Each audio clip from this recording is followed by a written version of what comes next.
Okay, so here's the Black Death, 1356. Here's 1440. Clearly the initiation of a very steep symmetry break, a steep descent into novelty. What happened in 1440? Johannes Gutenberg printed the first Bible at Mainz near Frankfurt in Germany. Printing was invented. A technological and informational revolution like nothing the world had ever seen, on a scale with the invention of the alphabet or perhaps the invention of language itself. But that ain't all. 15 years later, in 1455, just as we go over the lip of this thing, the Ottoman Turks seize Constantinople and chop off all European access to the markets of the Far East. This is a total body blow to the evolution of the European economies, and a group of previously obscure northern Italian cities decide to pool their money and take a chance on some new shipbuilding and navigation techniques, and decide that they will attempt to sail around Africa to avoid dealing with the blockage of passage to the east by the Turks' seizure of Constantinople. These are the Renaissance. These people become the Renaissance princes, because these previously poor Italian villages, Siena, Florence, Padua, Cordova, Civitella, they become the jewels of the Italian Renaissance. This is the Italian Renaissance, this incredible plunge into novelty. Everybody you ever heard of in the Italian Renaissance is on that gradient. You know, the early guys up here, Fra Angelico, and like that, Donatello, Caravaggio, Leonardo da Vinci, Michelangelo, Botticelli, the whole bit. And while all this art is being made, don't forget all kinds of invention is taking place as well. And the whole thing reaches its culmination at the bottom of this trough, 1492. Okay, now 1492 has been called the Anno Mirabilis since it happened, the year of miracles, because it was in a single year the Muslims were expelled from Spain, and these voyages of exploration were undertaken that led to the discovery of the New World. Unlike the Black Plague, where the rebound was quick, there was no rebounding from the novelty unleashed by the Italian Renaissance and the discovery of the New World. Instead, there's a long, long period in which that novelty has to be assimilated. And this is like the age of the marvelous. This is the age of the cult of the court of Rudolf in Prague. This is a period of time which stretches from 1492 to 1619. The entirety of the 16th century is along the bottom of this trough. And if you know anything about European history, you know that the 16th century was the most exotic century of the last 500 years before the 20th. I mean, this is where alchemy reached its great inflorescence. The Rosicrucian Enlightenment, the careers of Dr. Dee, of Henry Cornelius Agrippa, Giordano Bruno, all of that is happening here, including the discovery of the New World. Well, then something happens here, and this whole thing abruptly comes to an end. There's an end to the era of novelty in 1619. Well, what happened in 1619? Right, I know. You haven't a clue. In 1619, the 30 Years' War began. The 30 Years' War created modern Europe. When the 30 Years' War begins, Europe is thoroughly medieval, ruled by popes and kings. At the end of the 30 Years' War, Europe is a continent of nations, ruled by parliaments and councils. Here it is, you know, warfare, destroying the novelty achieved here, but with major exceptions. I call this Newton's notch. That's the founding of the Royal Society in England, Newton's Principia, Cartesian logic, so forth and so on. It all is, and you know, the English Civil War is here, the Restoration, so forth, wars of religion. Then, in 1740, it changes. This steep descent into novelty, from roughly 1740 to 1845, is, in its early phase, what's called the European Enlightenment, the French encyclopedists, Voltaire, all that, and in its later phase, what's called the Industrial Revolution. The American Revolution, 1776, right here. The French Revolution follows, 1789, right here. The restoration of Louis Napoleon, so forth and so on. And then this bump here is simultaneously the Franco-Prussian War in European history and the American Civil War in American history. Yeah. I would imagine a lot of people would include, along with the Italian Renaissance and the Greek Golden Age, the birth of Christ as one of those points where the graph should do something. And I noticed we skipped over that. I'd just be curious to see what it looked like in zero. Okay, well, we can go back to it. You're quite right. The life of Christ is very interesting because, of course, Christ is Christ, but he lived simultaneously during the reign of one of the greatest civil and military reformers of all time. I mean, Christ lived in the era of Augustinian Rome. So it's a tremendous era of novelty. I can tell you what's going on. Remember how I said at Minoan Crete it starts a cascade, and then that cascade doesn't flatten out until the fall of Rome. So it's in a very steep period of descent into novelty. After I go through this, I'll go back and pick it up for you if there's time. What I want to do is I want to fly toward modernity here. And here, I'll do it fairly quickly. Yes. This is a very Eurocentric viewpoint. Would you get the same timeline, for instance, with an Eastern culture, like the Chinese culture? Well, two things to that. Number one, you're right, and I'll come back to that. Number two, Oriental history shows a curious parallelism with Western history. In other words, the great, the Roman Empire rises and falls almost in perfect concert with the Han Dynasty.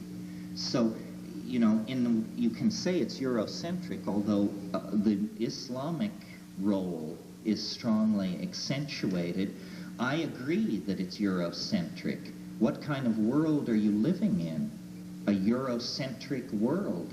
The Maya, for all their accomplishments, don't deserve a blip of great depth in a universal novelty description like this, because who did they influence? But for instance, a lot of the Chinese inventions were transferred to Europe. Oh yeah, well that kind of thing shows up very well. Yeah, global evolution of technology, it picks up very well. Terence. Yeah. Who did the Mayans influence? No one. No one. Because there was no, I mean, the Toltecs a little, but who did they influence? Who? The Toltecs, you know, in the Valley of Mexico. Terence, you know, the other residence that they have there, on the, for example, 1313 is, you mentioned the collapse and retaking of the Holy Land by the Arabs and what have you. You also have at that point the collapse and diaspora of the Templars, who gave rise to the whole age of chivalry and, you know, the troubadour and all of that. The spreading through of medieval Europe, of those esoteric ideas gained in the Holy Land during that same period of time. That's right, the Angevine court of Eleanor of Aquitaine and that whole business. Okay, now let's zoom in on modern history. and finer scale stuff, because I want to show you it doesn't only work on things on a scale of 1,000 years.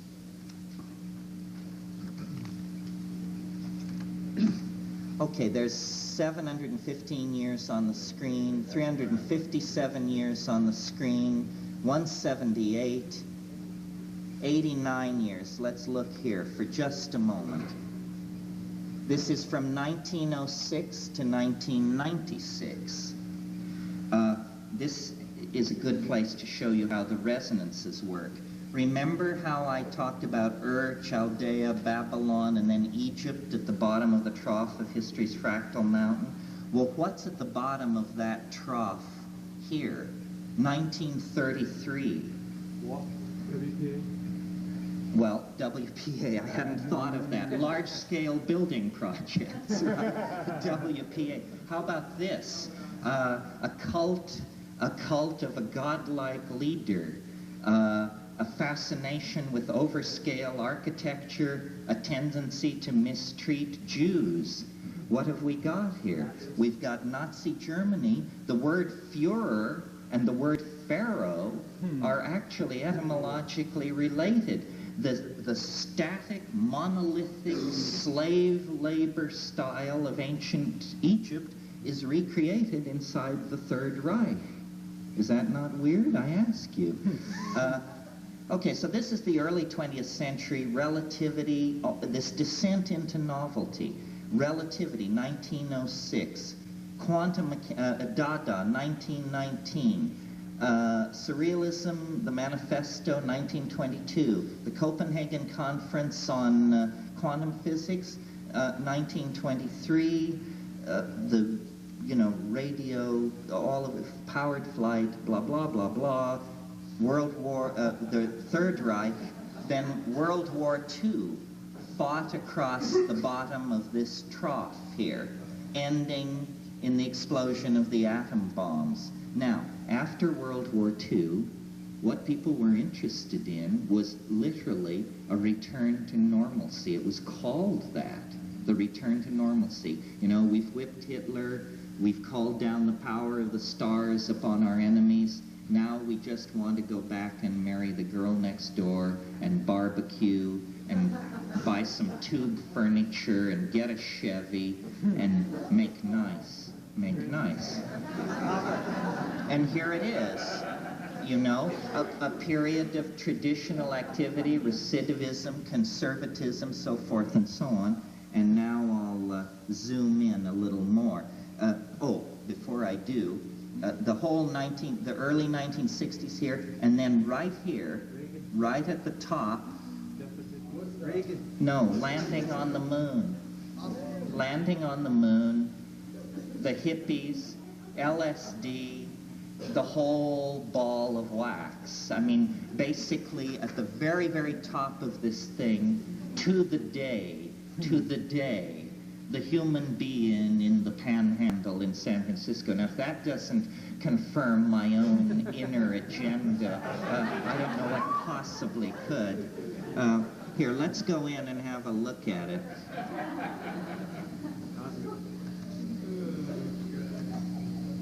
Where's the Grand Central Station be? Oh, we'll get there. 44 years, there's the top of the 60s. 22 years, the Reagan-Bush era. 11 years. 11 years and 2 months. The last 11 years. Now, remind yourself, we have not moved the positioning. We have started with 6 billion years. We're down to 11 years. Everything is being generated from this point in 2012. It's been right.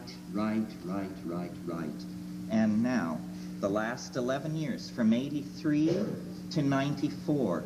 Okay.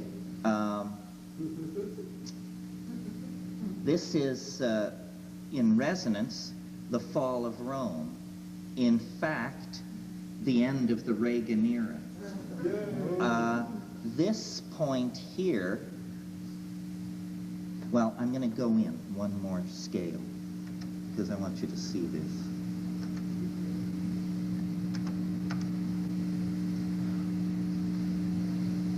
Because we've been through a lot in the past 5 years, 7 months, and 1 day, I believe. By the way, see this little pointer that has appeared? It's pointing at today. It's pointing at today. Okay.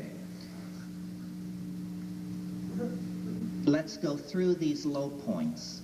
This one, June 89, Tiananmen Square massacre, 3 million people, perhaps the largest crowd in history, halt in its tracks, the largest and most totalitarian government on the planet for 30 days is paralyzed until it discovers a traditional solution to the problem, mass murder of its own citizens. Okay, go forward. Next low spot, November November 1989. The Berlin Wall falls to the day, right there, the Novelty-tron. Okay, now this spot is interesting. This spot, the bottom of this little trough here, on the next higher level is the birth of Mohammed. The exact resonance date here of the birth of Mohammed is August 3rd, 1990.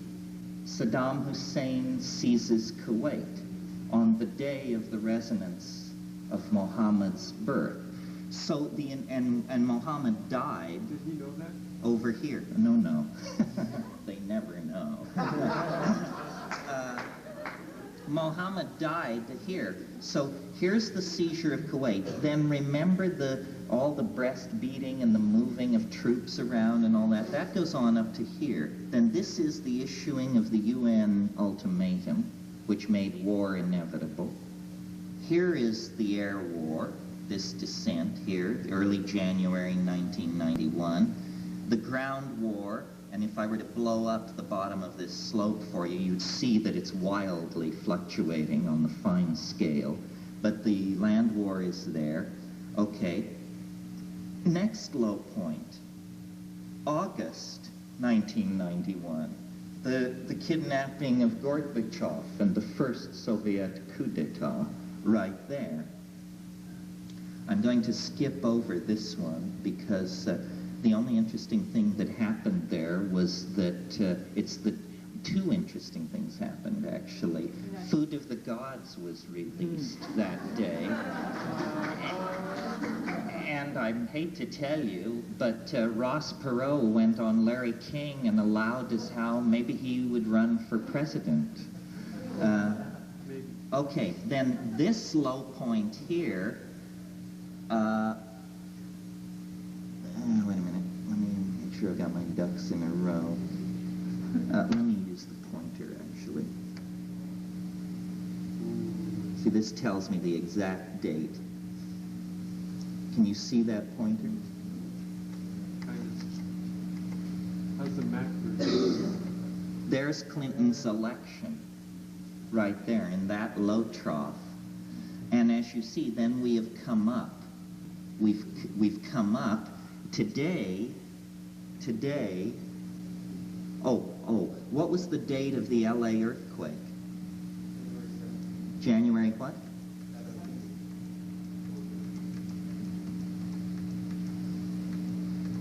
There it is. That's January 13th. But you see the symmetry break. If I go one keystroke further, that's the 19th. So you see how tight on it is. Okay, so then today is February 27th. Now we'll fly in and have a look at it. No. And that should tell you something. That point that goes like straight up, like we can look at the ones that go novel straight down. Just a sec, because I can't take my eyes off this thing. There's 1 year, there's 8 months, there's 4 months, 2 months, 1 month, 15 days, 7 days, the last 7 days, the last 3 days, the last day, the last 23 hours.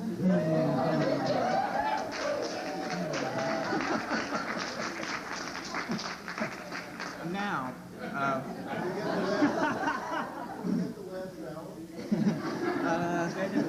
I think we're getting close to the range limit. Let me do a couple of things here, a couple of housekeeping things. And what I want to do is move today's date over to the other side of the screen so that we can look at the future. That's what's interesting now, because there's so little of it left, you see. We've been looking at 6 billion years. There's only 18 years left. I often wonder, so what if it were true? I'd hardly have time to enjoy my notoriety. Now, specify target date. C, month, 2, 27, 1994. No. Okay, now specify time span, 20 years. E. From today? I think so, if I did it right. Years, 20. Plus months, no. Plus days, no. Okay. Now, do we have everything right? Graph the wave. Graph the wave.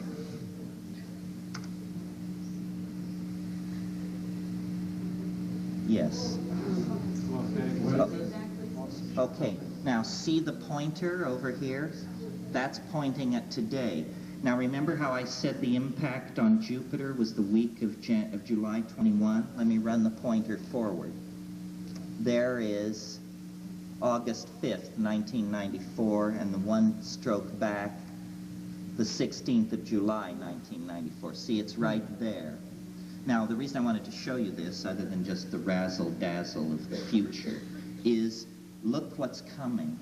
We've got a test of sufficient force coming that if the wave fails this test, I wouldn't think it would be necessary to hang on until 2012, because this is a very major test of the theory. And what it's saying is that beginning around January 23rd, 1996, and lasting until May 1st, 1996, a period of only 64 days, there is going to be an enormous rush into novelty.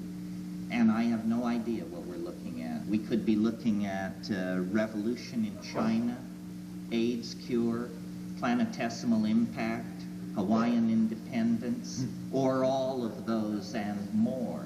But that's where it'll be, early 96. The analog is the Umayyad Caliphate and the invention of algebra. So it may be that it's the evolution of some kind of incredibly powerful mathematical technique that will configure technology and science for the rest of the 18 years left to us. Now, I also wanted to show you this because this explains the this compression that is going on in historical time. Remember how I pointed out how the Nazis were very much like Old Kingdom Egypt? Well, everything is being lived in these lower level resonances at high rates of acceleration and compression, so that, for example, what took 11 years in the past takes 6 days or something like that in the present. So fads and fashion are the place to look for the ebb and flow of this stuff. We right now are in the early 8th century, early 9th century. Clinton is our Charlemagne. The revolt in Mexico is in resonance with the Mayan collapse and going on in the very same area. This is how it works. It's a kind of a lens for seeing how the future unfolds along certain themes. So what I would predict here is some radical gains, or something radical here having to do with ideas and Islam. Maybe a young Palestinian physicist will write the unified field theory or something like that. Then the rest of the 90s, where are we? 90, what's going on? Oh, 99. This is the rest of the 90s, carries us only into the High Gothic period, the medieval period.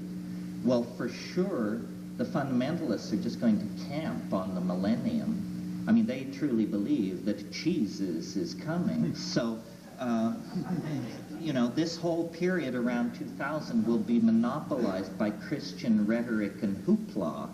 Then, beyond that, it looks like, you know, I would hate to think that this is some kind of new plague, but we do have in the early years of the next century the resonance with the Black Death. Further on, in 2004 to 5, the Italian Renaissance in 2004, ending in late 2005 with the discovery of the New World, which I would predict is a water-heavy, oxygen-rich planet around of Alpha Centauri, or Beta Centauri. Just as an aside, did you know that Beta Centauri, which aside from the red dwarf Alpha Centauri, is the nearest star, Beta Centauri, is the most sun-like star within 70 light years of this planet.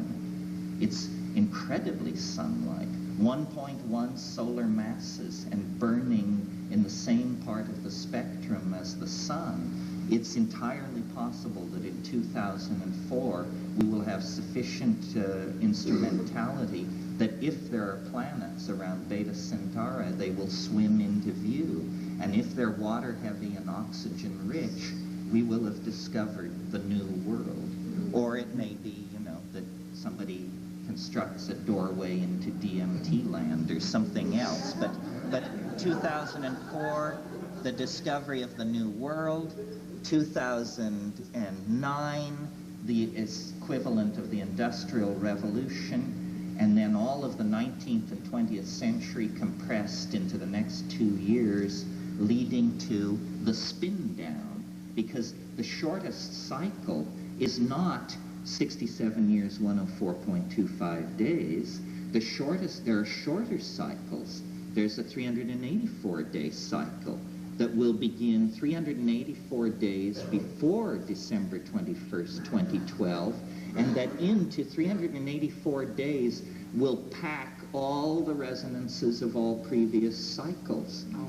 There will then be a 6-day cycle at the end, packing all the resonances and associations into 6 days. There will then be an hour and 35-minute cycle, then a 1.3 second cycle. And in other words, the thing is just hurtling toward the omega point. Imagine this.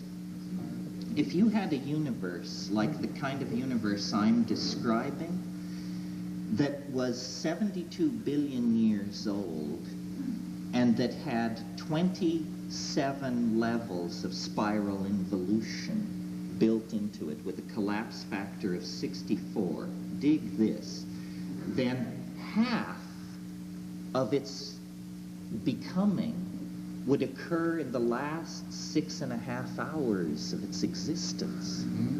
The universe would be only half completed 6.5 hours before its final completion, because the short epochs happen so rapidly.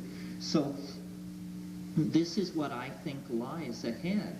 People, it's, you know, not permaculture, not Hawaiian independence, not cheap beer, but something so off the wall that the laws of space and time themselves are going to be melted, condensed, and rolled together. This is a process, I showed it to you. It's been rolling forward for 72 billion years. It's never arrived a moment late anywhere along the line. It's on time, it's under budget, and novelty, which we represent, which life represents, which civilization represents, novelty is the proof of it. And novelty is ingressing into three-dimensional space-time at precisely the rates that the theory predicts. It explains why we're here. It explains how the cosmic drama works, and it gives permission to drop anxiety, because we're locked into an eternal process of alchemical rarefaction of novelty that is very close now to the culmination. The eschatonic body, the coincidentia positorum, the philosopher's stone, the UFO, the body and blood of our Lord, it's all about to enter history. This is the persistent and incredibly irrational assurance of Western religion that what other people used to call God, that God would enter history. History is the shock wave of eschatology. The presence of history on this planet means that we are only geological microseconds away from the full revelation of the presence of the eschaton. It is causing history. History is a distorted perspective on a higher dimensional object that is pulling all process into itself and always has been. And, we barely have language for this. It's being revealed through the psychedelic experience. This is what shamans see. This is why I say a shaman is someone who has seen the end, because you leave the radical linear confinement of history and you rise up into the super space of eternity. You look left, you see the Big Bang. You look right, and you can see the entire set of universal processes being sucked into the transcendent present of the eschatonic object. Yeah. Could this possibly be the Earth wobble theory, where the ice caps in the North and South Pole become your new equator? I think it's more radical than that. I think it's the collapse of Newtonian space and time. I think there's nothing left at all that you can hang a label on, that you'll be neither Agnes nor Angus when this is over with. Yeah. Does that progress in the year 2022? 2012. 2022. Oh no, see the way that if you were to buy the software, you can put any end date in, just with the keystrokes. It comes with defaulted to the December 21, 2012 date, Okay. because, but let me, but you can enter any end date, and then it will scale the entire wave for you relative to the end date you gave it. I scaled it to this date because after trying hundreds and hundreds of dates, this seemed to be right at all scales. This seems to work. Now, if you take this seriously and you try to make rational sense of this revelation, and it is a revelation, and dig the fact that it's a very strange revelation because it's absolutely self-limiting. I'm hung out to dry if nothing happens. It imposes its own test. It says, we will deliver, or you're free to reject it. So it isn't some vague promise about someday or soon or no. Dawn, Greenwich, 18 minutes after 11 a.m., December 21st, 2012, Greenwich Mean Time, the eschaton will rise in the east and consume the solar system and so forth and so on. Now, what did I want to say about this? I can't remember. There was something. Go ahead. I'm going to suggest that you take the progression to the year 2022. You mean try that as an end date? Well, that Not an end date, a now date, progression date.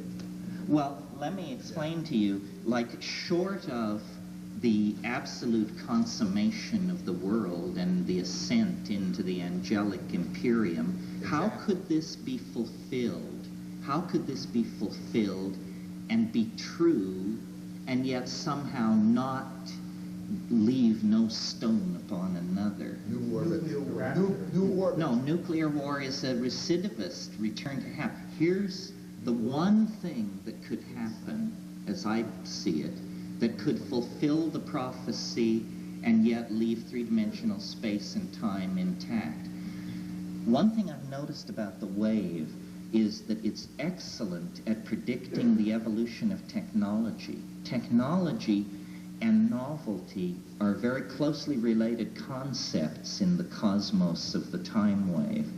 How would it be if what happens at 18 minutes after 11 a.m. on December 22nd, 2012, is that a button is pushed, and for the first time in the history of this planet, a person moves through time. The sequential linearity of history ends. And then we would all say, of course, history ended. Because, and I discussed this with the mushroom, and it told me a very strange thing, which I didn't believe at the time. It said time machines are possible, but you can only go back in time as far as the moment of the invention of the first time machine. Because before that, there were no time machines. And how can you take a time machine into a universe where, by definition, time machines do not exist? That would introduce a paradox.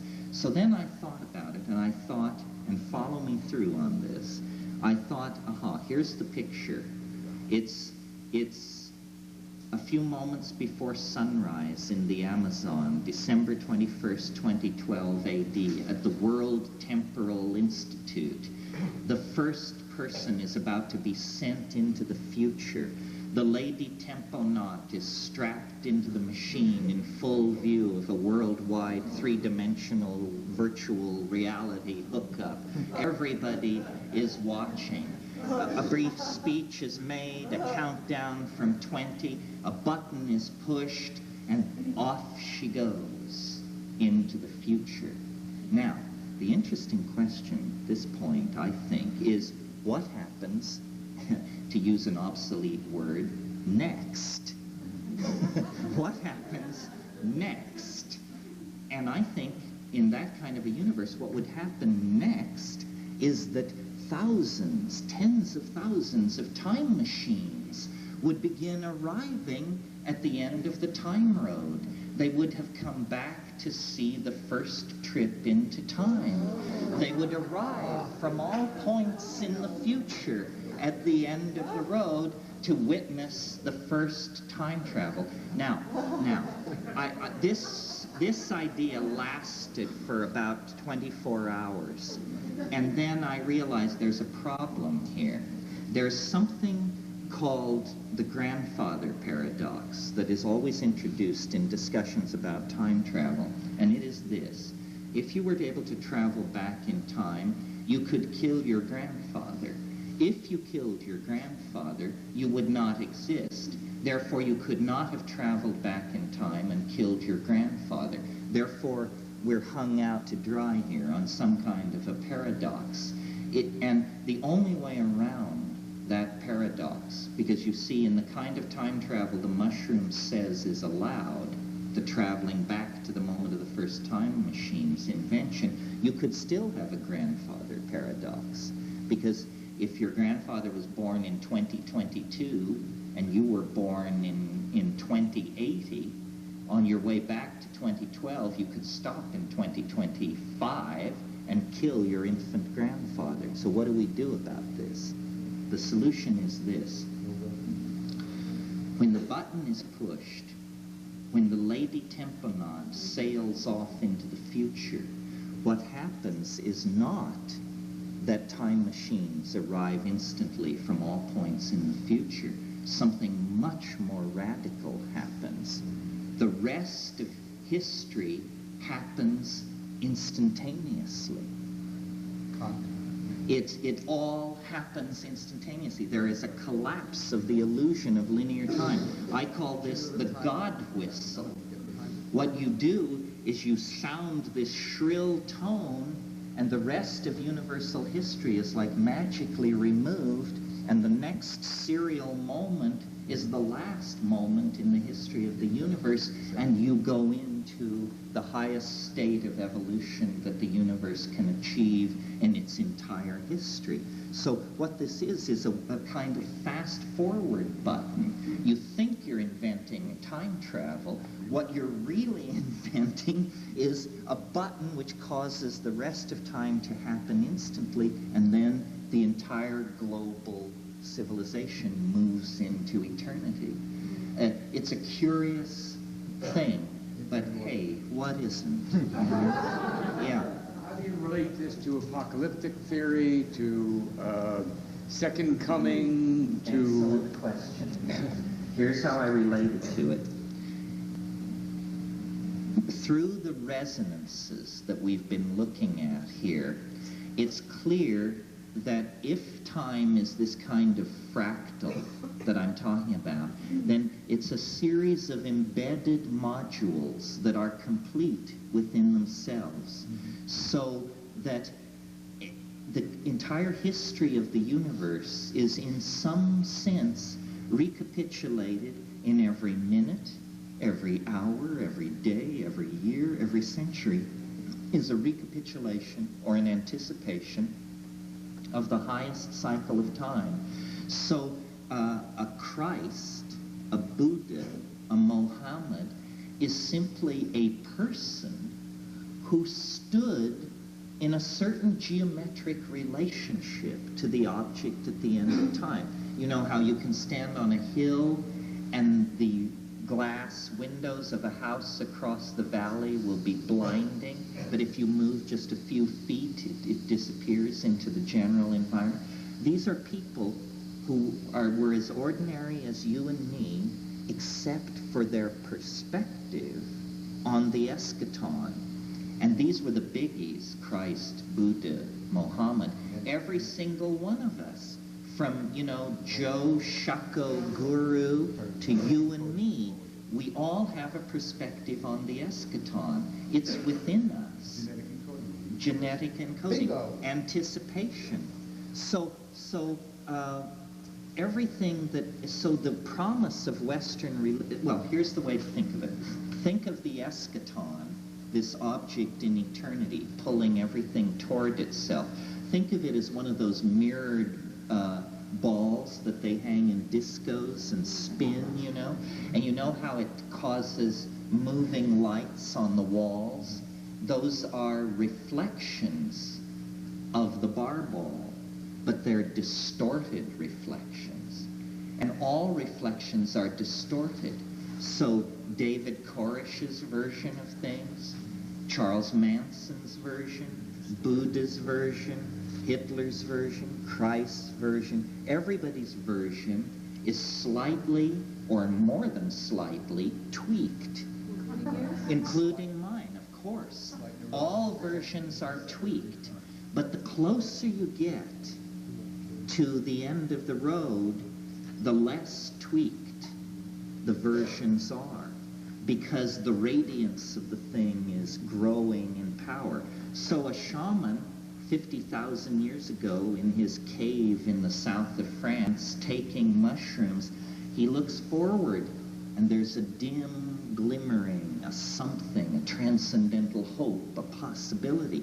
Now you take mushrooms and you can almost see the radiance of the eschaton shining through ordinary reality. And all these religions are anticipations of this thing, and your own transcendent hopes are an anticipation of this thing.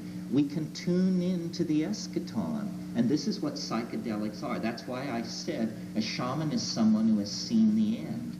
A shaman is someone who knows how the story comes out and can therefore return to ordinary linear time take their place in the drama with a total absence of anxiety, and then be a wonderful role model, curer, and paradigm for other people who lack this critical piece of knowledge, the nature of the end. Yeah.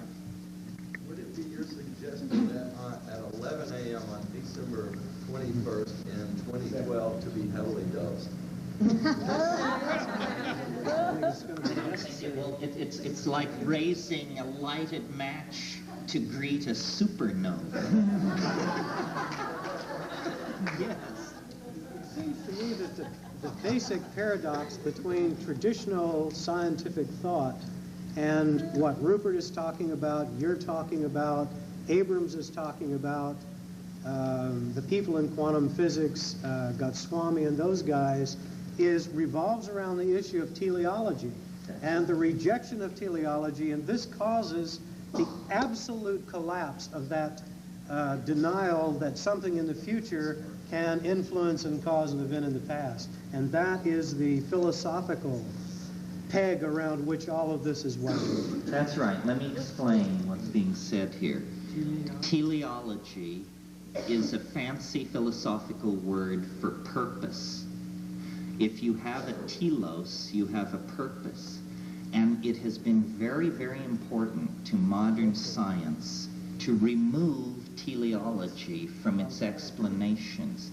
Even the theory of evolution, which is the most teleological of scientific theories, real hardcore materialist evolutionists will tell you, don't think of it as progress. It's not progress.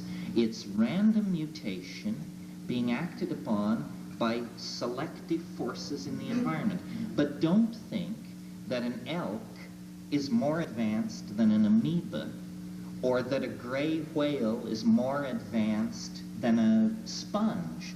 There is no progress here. There is simply sideways mutation toward different form. But I say this contravenes reason. There obviously is progress. But progress means movement toward a goal. That's a purpose. That movement toward a goal is a purpose, and they go berserk when you try to inject teleology. It undermines the causation. That's right. Basic That's right. of modern science. Yes, you see, 19th century science arose in an atmosphere of what was called deism. Deism was the current form of Christian theology that said that the universe was a kind of universal machine that God had built and set running and then gone away and left.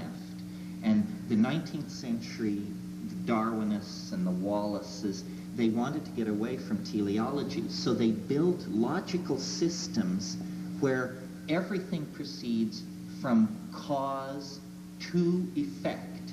Everything is pushed from the past toward the future. I'm saying exactly the opposite.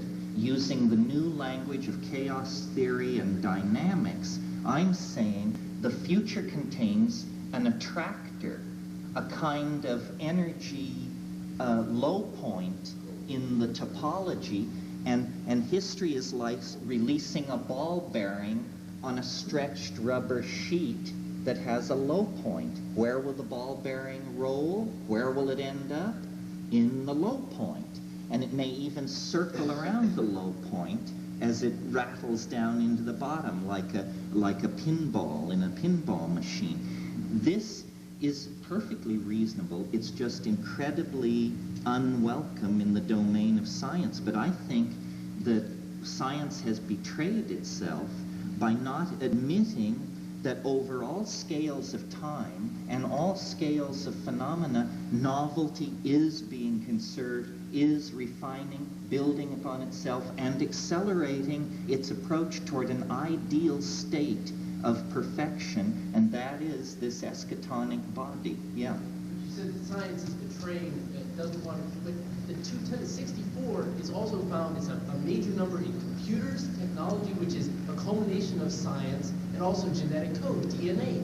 It's all interlinked together. So once science recognizes that, they're going to come to the realization that they were wrong. Yeah, the problem is, as I said at the beginning of today, that science as we know it will not survive this revolution because time is a variable, and all science that has been done to date has treated time as an invariant. And if we want to understand love affairs, revolutions, corporate takeovers, brain tumors, if we want to understand the things that matter to us as organisms, we're going to have to create an entirely new definition of what science is about and what it's looking at. Yeah. Everything you measure is altered by the act of measuring. That's right. So therefore, if it were a giant flywheel, everything spinning, everything repeating, that's the cycle. What people perceive is as well as that perfect repetition, there's a slight vibration of the machine, and that's what most people perceive, and that's what they are: a slight and irrelevant imperfection, the cycle of infinite recurrence. And that is the resonance and analog on the quantum physics level of spirit being the motivating factor for matter rather than the reverse, as in your discussions of teleology and the causation-driven theories.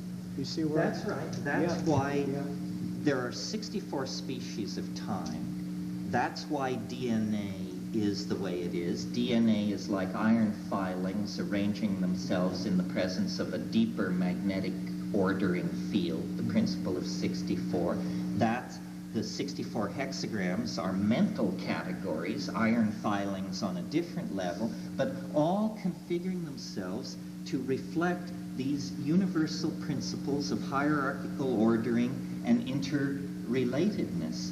Now, to a degree, it's an indulgence on my part to tell you all this because it's just my theory, or that's how a straight person would see it.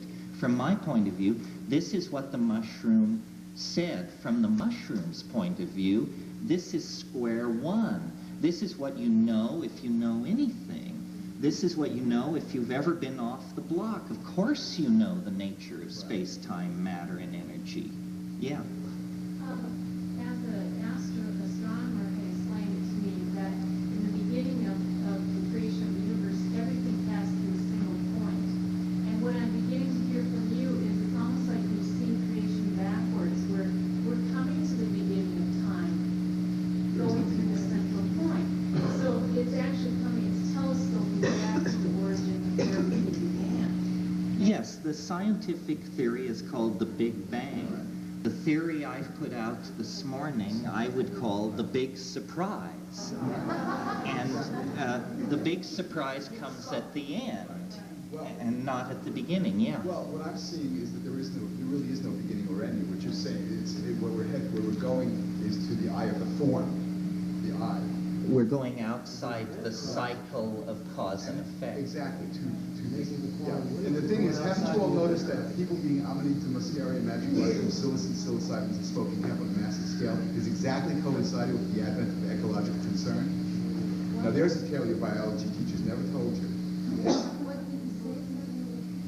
That the rise of ecological concern and the awareness of plant consciousness through psychedelics are simultaneous phenomena. I mean, essentially, the Gaian mind is coming into focus. History is ending. The evidence of your senses is true. It can't go on much longer. It can't go on much longer. What you thought you saw was real. And there is built into the physics of this universe, local or general, who knows, this bootstrapping circularity that is going to lift us to higher and higher levels. Now, what I want to say about this as we're getting close to the end, is you should not believe this. I don't believe this. I got as far as I got by not believing anything. The mushroom specifically said, when I said, why are you telling me this? It said, because you don't believe anything. This is a hypothesis to be tested. It is not a religious faith to kneel down in front of. It is mathematically anchored as modern theories have been since the 1850s, and it can be tested and possibly overthrown by ordinary methods of discourse and analysis. It is not a mystical teaching. It does not depend on belief. It's a series of interlocking mathematical assertions that are open to test. And I cannot imagine what the purpose of my 25-year-long involvement with this is unless there is some measure of truth in this. I have studied other channelings from the Urantia book through whatever, and it isn't like this. Nobody gets it down to a mathematical algorithm that can be submitted to the desk of science for a visa stamp. This is coming from the same place where those things not based on faith, but on the deeper implications of reason and mathematics are coming from. We do feel our planet to be in crisis. An odd thing about this theory, which I confess troubles me, as I guess the way to put it, is that it seems to lift obligation off of us. It seems to be saying, it's here. There is nothing left to be done. And, you know, I come out of the Berkeley Commune, a tradition of political activism, a real uncomfortableness with bad social policy and the repression of unfortunate classes, races, and people. And I want to do something. I'm puzzled by the completedness of this theory. And where I rest with it is, I act as though it is not true. And I think you should act as though it is not true. You're still responsible. You can't be a jerk. You must still recycle. You must still take care of your shit. But this is permission to hope. This is permission to understand how your dreams could come true. It isn't that the flying saucers will come, or that Lemuria will rise from the sea, or that Maitreya will descend in a cloud of light. It's that the laws of physics and nature themselves have been designed to save you from what you probably deserve. So it's a psychedelic revelation that touches every aspect of human life. It's a way of looking at things, novelty and habit. It's a scientific, quote unquote, argument for not pushing the river. It's a kind of mathematical description of the Tao. I mean, if you think about the Tao Te Ching, the primary text of Taoism, in the Whaley translation, it opens like this: the way that can be told of is not an unvarying way. Now, despite the clumsy use of the double negative, not an unvarying way, what that sentence says is the way that can be told of is a varying way. A varying way. And that's what we have here. We have the universal ebb and flow of flux. One of the greatest philosophers in the Western tradition, the pre-Socratic Heraclitus, got it down to an aphorism in Greek. He said, Pantit rea, all flows, all flows. This is the truth. Dominator psychology wishes to build stability where no stability can be permitted, in the construction of calendars, in the construction of ideologies, in the construction of relationships. This is a perversion of circumstance. Everything is in flux. Everything flows. Everything in its time is replaced by something else. This is a universal truth, and it can liberate, and it can make the felt presence of immediate experience rich, satisfying. It can, in short, give life meaning. And we are so embedded in the linear, causal, Newtonian, materialist, reductionist, dominator paradigm that the only way to climb out of that cellar and reach out for the light and the spirit that this universal flux represents is to do it with psychedelics. Our religions are too freighted with past error, philosophical and political. The only way to do it is to directly address your own psychosomatic experience of being by stepping outside of history and going back to the plants. The plants stand outside of history. They stand in the domain of biology, and they will liberate us. You and me and everybody not here and everything in space and time. We are moving toward the revelation of the universal purpose that has been in the process of defining and revealing itself since the first atoms clattered into existence. We're part of that drama, and we can join in that drama if we avail ourselves of these plant allies and make nature into a partner instead of an obstacle or an enemy.